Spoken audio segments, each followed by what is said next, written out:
जैसा आप लोग सभी जानते हैं कि अभी तक एक एक दो दो केसेस आ रहे थे, तब तक हमको भी ऐसा लग रहा था कि औरंगाबाद पूरी तरह से कंट्रोल में है। लेकिन अचानक जब एक साथ 30 केसेस निकल कर आए एक दिन के अंदर, तो ये सभी के लिए एक बहुत ही चिंता का विषय है। और ये जैसा ही कल के दिन हुआ, तो कल ही ये तय हो गया था कि अब कुछ कड़े फैसले लेना पड़ेगा उसमें। और ये कड़े फैसले लेते वक्त यकीनन किसी को पसंद आएगा, किसी को नहीं आएगा। छोटे मोटे जो दुकानदार है वो लोगों को लगेगा कि भैया यही पीरियड रहता है हमारा 2 पैसे कमाने का। लेकिन जैसा कमिश्नर साहब ने कहा है कि जान से बढ़कर कोई भी चीज़ नहीं है। तो इसीलिए अगर आप लोगों की सबकी इत्तेफाक राय है, तो जो ये फैसला लिया गया है कि सुबह 7 बजे से 11 बजे तक ही अब ये खुला रहेगा, तो इंशाल्लाह इसकी तायद के अंदर अगर आप लोग अगर हाथ उठा के अगर ये तायद करते हैं, तो मेरे हिसाब से एक बहुत अच्छा इसका मैसेज जाएगा कि हम लोग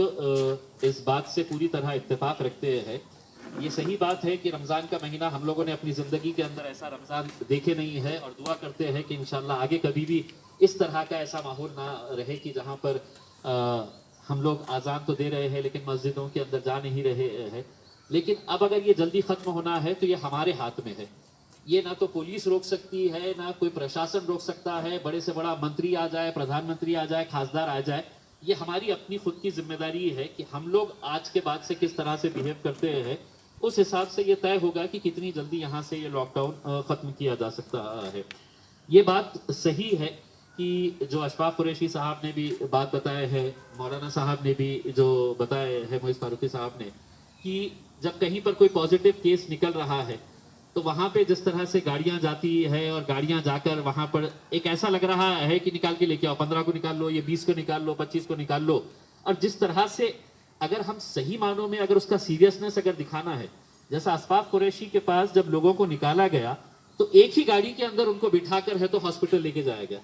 अब अगर हम सेफ डिस्टेंस की बात कर रहे हैं, सोशल डिस्टेंसिंग की बात कर रहे हैं, तो ये एक लोगों को उसका सीरियसनेस समझना चाहिए कि हम लेकर जा रहे हैं तो क्यों लेकर जा रहे हैं। आसिफिया कॉलोनी का जब मामला आया तो इतने सारे लोगों ने फोन करके कहा कि साहब हमारे को जबरदस्ती ले जा रहे हैं, हमारा तो कुछ है ही नहीं। वहां पे कुछ लोग खड़े रह के ये बोलना शुरू कर दिए कि अरे तेरे को तो कुछ है ही नहीं, तू काहे के लिए जा रहा है करके।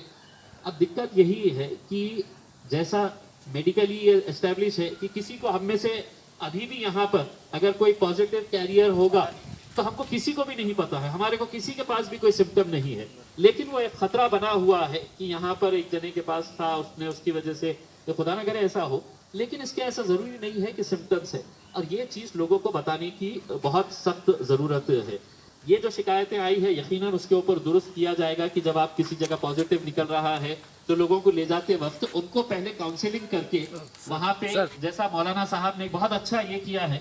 कि ये अपने लेवल के ऊपर लोगों के अंदर बेदारी करेंगे। अगर कहीं पर पॉजिटिव निकल रहा है वहां पर अगर एक 4-5 जिम्मेदार लोग अगर जाएंगे, जिसके अंदर मैं चाहूंगा कि डॉक्टर साहब शोएब साहब है, डॉक्टर सरताज पठान है, ऐसे लोग भी जाए कि मेडिकली भी उन लोगों को ये समझाए कि आप लोगों का जाना कितना जरूरी है वहां पर। देखिए डॉक्टर पाडलकर मैडम जब बोलेगी तो वो एक महानगर पालिका के मेडिकल ऑफिसर की हैसियत से बोलेगी। लोगों को उनके ऊपर इतना ये नहीं रहेगा जब आप जाकर उनको समझाएंगे और ये कहेंगे कि भैया मेडिकल पॉइंट ऑफ व्यू से आपको यहाँ पर जाना बहुत जरूरी है करके। मैं मौलाना मोइज़ फारूकी साहब की बात से पूरी तरह से इत्तेफाक रखता हूँ जब उन्होंने ये बताया है कि जो फैसिलिटीज यहाँ पर होना चाहिए, खिलारफ के अंदर जो क्वारंटाइन सेंटर बनाया गया है, लोगों को एक सही बात है कि लोगों को ऐसी दहशत हो गई कि यार भागो यहाँ से, पॉजिटिव हो गया है, कहीं तो भी निकल जाओ। क्योंकि अगर वो अपन पकड़े गए तो अपने को वहां पे खिलारख में ले जाना पड़ेगा, और वहां पे पता चल रहा है कि यार वहां पे खाना नहीं मिल रहा है बराबर से, वहां पे टॉयलेट के इंतजाम बराबर से नहीं है। पांजड़े साहब एक आध मर्तबा हो सकता है ये, मतलब ऐसा नहीं है, लेकिन हमारा, और हम तो आपको ये कह रहे हैं कि अगर वहां पे 200 लोग हैं, वहां पे अगर आपके पास, आप गवर्नमेंट की तरफ से ही कर रहे हैं, या तो किसी एनजीओ के ऊपर वो जिम्मेदारी दे दीजिएगा, या अगर नहीं देते हैं तो आप हमें बता दीजिएगा कि साहब ये सेंटर के ऊपर 200 लोगों को खिलाने की जिम्मेदारी आप लोग उठा ले। हम में से बहुत सारे ऐसे एनजीओ है जो ये जिम्मेदारी अपने लेवल के ऊपर उठा देंगे। एक जो डॉक्टर साहब ने एक बात कही है, कमिश्नर साहब मैं आपको बताऊं, ये मुद्दा हमने पहले भी निकाला है। मैंने खुद ने जब एफसीआई से हमने डीएसओ साहब से बात की है, हमारे तरफ से भी बहुत सारे एनजीओ राशन किट ये वो बांट रहे हैं, मैंने खुद ने जब राशन लिया एफसीआई के जरिए, फूड कॉर्पोरेशन, तो मार्केट का जितना रेट था इन दी एंड जब मेरे पास आया तो पता चला वो एपीएमसी मार्केट का टैक्स भी उसके ऊपर लगा हुआ है, और जो मार्केट से हम जो पहले उठा रहे थे उससे ज्यादा रेट के अंदर हमारे को वहां से ये लेना पड़ा। तो अगर एनजीओस के लिए अगर कुछ सब्सिडाइज रेट के अंदर अगर मिलता है तो बहुत हद तक आपका जो सरदर्द है वो बहुत हद तक खत्म हो जाएगा कि ये लोग जिस तरह से काम कर रहे हैं, हम कर रहे हैं, तो वो वहां तक लोगों तक अनाज पहुंचने का काम पूरी तरह से हो जाएगा। मैं समझता हूं, मैं पुलिस कमिश्नर साहब से ये अदबन गुजारिश करना चाहूंगा कि मैं समझता हूं कि बहुत सारे पासेस इश्यू किए जा चुके हैं, वो पासेस के अंदर भी अब थोड़ा सा कंट्रोल करने की जरूरत है कि जो जिम्मेदार है वो जिम्मेदारों को ही पास दिया जाए अपने अपने महल्ले के हिसाब से। अब जिस तय किया गया है कि 2-2, 3-3, 4-4 लोग, अगर समझ लीजिएगा नूर कॉलोनी के अंदर जब डिविजनल कमिश्नर साहब का फोन जब आया दोपहर में, तो मुझे खुद ये था कि मतलब जब डिविजनल कमिश्नर साहब वहां पर जा रहे हैं तो अगर उनको ये मालूम है कि यहाँ पर ये 3-4 लोग हैं जो वॉलंटियर्स हैं जिनके पास पासेज इशू है, वो वहां पर आए और वहां पर आकर है तो साथ में रह के लोगों को समझाने का अगर काम करे तो वो हिसाब से बहुत ज्यादा अच्छा रहेगा। दूसरा एक ये है कि आप जिस तरह के जो काम कर रहे हैं, मैं प्रशासन से अदबन अपील करना चाहूंगा कि देखिए रमजान का महीना है,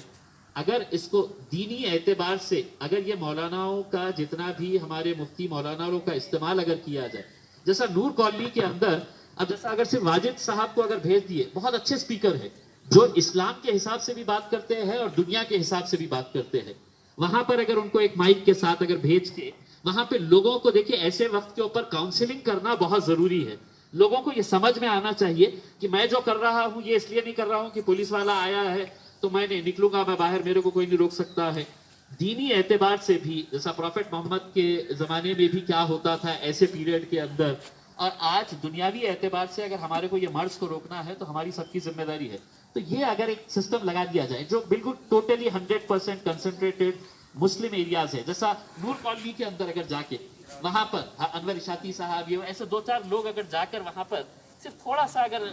लोगों को दीनी एतबार से कितना रहेगा, एक आधे घंटे का, 1 घंटे का वहां पर अगर बयानबाजी लोग अपने घरों के अंदर कम से कम बैठ के सुनेंगे कि इसका सीरियसनेस कितना है करके। तो मैं बस यही